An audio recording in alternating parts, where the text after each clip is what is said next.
Hook 000-030. What would you do if your neighbor tormented you for 5 years straight, barking complaints, late night parties, and always blaming you for every little thing? Well, I collected every single dog bone my golden retriever chewed up, 5 years worth. And today, I'm showing you exactly how I used those bones for epic revenge on my neighbor. Think it's petty? Wait until you see the look on his face. Why this matters, 030-130. Now you might wonder why go through all this trouble. In 2026, neighbor disputes are at an all-time high. Tiny issues become massive wars. The key to outsmarting a chronic complainer: patience and giving karma just the right nudge. Bones are totally harmless, almost funny, but the message is unforgettable. By the end of this video, you'll know exactly how to engineer a harmless, legal, and completely satisfying revenge on even the worst pain-in-the-neck neighbor, without doing anything that'll get you in trouble. And trust me, the reaction is gold. Prerequisites: 130-200. Here's what you'll need: dog bones, preferably big ones. If you don't have your own dog, you can collect from friends or local pet parks. 50+ is dramatic. 200+ is unforgettable. 1 sturdy storage bin for odor control and safety.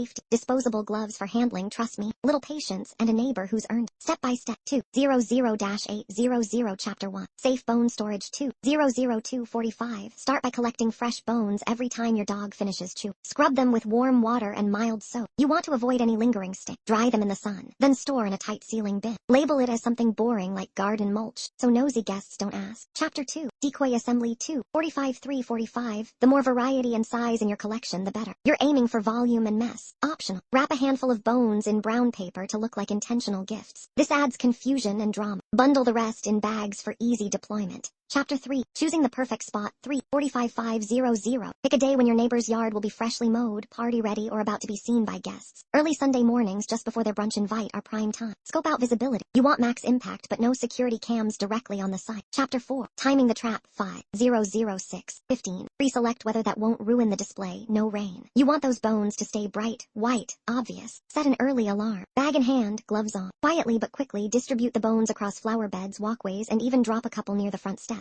The wrapped gifts go by the door. Chapter 5. The execution. 6:15-7:30. Don't rush. Spread them out but not randomly. Follow the edges of garden beds on top of mulch, even in decorative pots. Try to form a path from the sidewalk to the entryway. It looks both suspicious and hilarious. If you're feeling extra bold, arrange the bones into a giant arrow pointing at their front door. Chapter 6. Clean up and proof. 7:38:00. Once you're done, collect your gear and make sure there's nothing left behind but bones. I set up a spare phone inside my kitchen window pointing at the yard to catch the reaction. Oh, and don't forget, if you see a neighbor on a morning walk, just act like you haven't seen a thing. Pro tips. 8:009:00. Here's where it gets interesting. Use thick gardening gloves. Bones are cleaner than you think, but your hands won't be. If you want zero suspicion, scatter a couple fake dog toys among the bones for deniability. My dog must have brought them over, sorry. Add your neighbor's address in big chalk digits on the sidewalk right in front, like a treasure hunt. It adds to the curiosity and embarrassment. Subscribe CTA if you're enjoying this neighbor drama. Hit subscribe. We post stories and tutorials like this every day,